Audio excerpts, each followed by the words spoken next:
Weekend வந்தாச்சு, வழக்கம் போல் மைண்டும் relaxed ஆயாச்சு. இந்த வீக்கெண்ட் வந்து எங்களுக்கு ரொம்ப ஸ்பெஷல். ஏன்னா எங்களோட ஃப்ரெண்ட்ஸ் வந்து வீட்டுக்கு வந்திருந்தாங்க.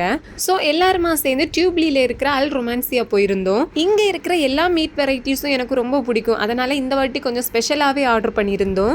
இந்த நேம்லாம் எனக்கு தெரியலை, பட் மட்டனில் ஒரு பிளேட் அப்புறம் சிக்கனில் ஒரு பிளேட் வந்து ஆர்டர் பண்ணியிருந்தோம்.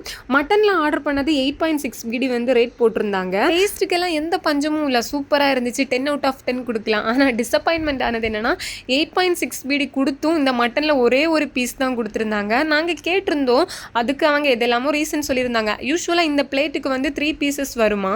ஓகே, அப்படியே வர வழியே வந்து டால்ஃபின் பார்க் இருந்துச்சு. ஸோ அங்கே சும்மா தான் போயிருந்தோம். அப்புறம் தான் பவுலிங் போடலாமே அப்படின்ட்டு திடீர்னுட்டு ஒரு ஐடியா. ஸோ பவுலிங்க்கும் பேலாம் பண்ணியாச்சு. ஃபர்ஸ்ட் போடும்போது எல்லாம் சைடு வாங்கி தான் போயிட்டு இருந்துச்சு. யாருக்கும் ஒழுங்காக விளையாட தெரியல.